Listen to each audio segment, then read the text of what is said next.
Think about the last time you heard a door click shut and just felt this massive wave of relief wash over you, right?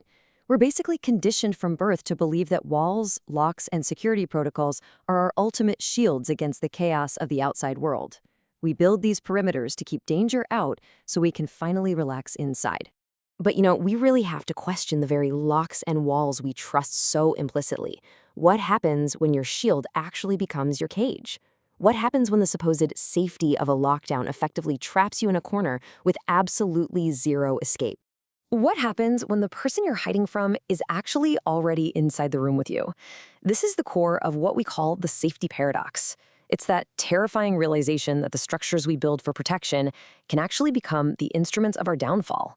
So let's dive into this explainer and look at some real-life events that prove just how incredibly fragile our illusion of security really is. Okay, so picture this. Imagine you're a young intern working in a secluded school basement. You're enjoying the quiet luxury of this nice, air-conditioned office, while the rest of the building is just sweltering upstairs. It's a totally ordinary day, right? Until you get a panicked phone call from the front office saying the school is on lockdown because a potentially armed intruder is on the loose.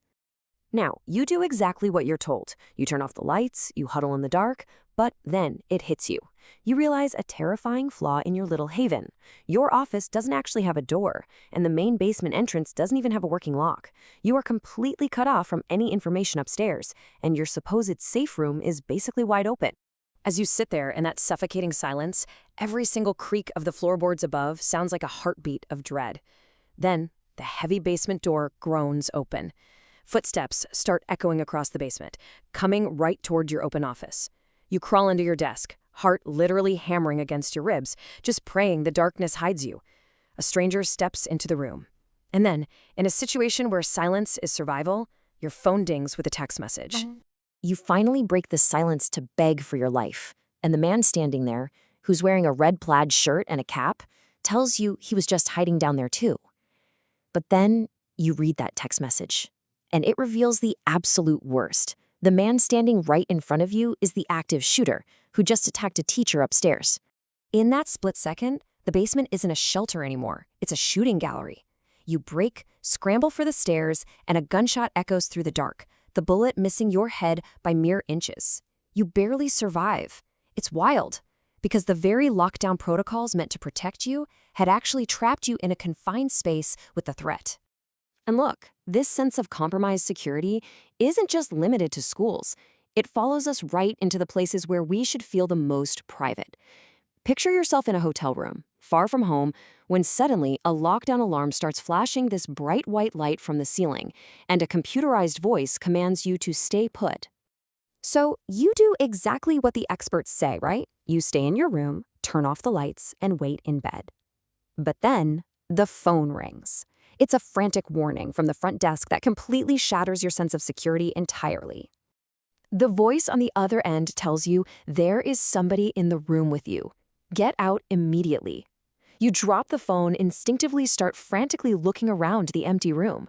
You check under the bed, you check the bathroom. Nothing. You feel totally isolated. Until your eyes land on the sliding closet door. It's open just a tiny crack, and through that sliver of darkness, you see a human face staring right back at you. When the door suddenly slides shut, the horrific truth sets in. The person you were hiding from wasn't out in the hallway. They were watching you for an hour from inside your own safe room, having used a key card they never should have had. Even the folks tasked with our protection aren't immune to this. A secure building can hide a monster right under our noses. Take the story of a veteran police officer who responded to a middle school lockdown on a dark, stormy day. A suspicious man had reportedly been seen leaving a white van and sneaking into the back door of the school. The officer enters the darkened gym hallway and walks into a pitch-black, silent locker room. The tension is incredibly suffocating. Even over the hum of the ceiling vents, he starts hearing these faint dings and eerie scratching noises coming from inside the lockers. He shouts out to announce his presence, and a muffled scream for help answers back. He pries it open and finds a 12-year-old boy trapped inside a massive football locker, bleeding from a knife wound. An intruder had somehow bypassed all the school security and was trying to quietly abduct the boy right under the noses of the staff. The very lockers meant to store athletic gear had basically become a temporary prison for a child facing a predator. The secure fabric of the school itself turned into a cage. Now, this fragility doesn't just stop at human threats. It applies just as much to our battle with the forces of nature. We build these sturdy houses in wealthy neighborhoods. We wrap ourselves up in green lawns, good zip codes, and the comfort of structural stability. But honestly, nature doesn't care about your property values or your sturdy walls.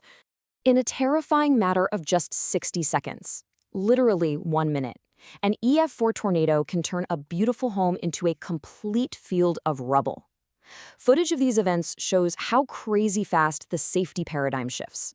1 second, you're looking out at a wealthy, quiet neighborhood, and 60 seconds later, an unimaginably powerful storm has passed directly over the home. You shelter in your basement, but when you emerge, the contrast is staggering. You're left standing in the wreckage of your life, staring out at a horizon where the sturdy walls you trusted have simply vanished. The transition from a nice area to a literal disaster zone happens faster than most people can even run downstairs.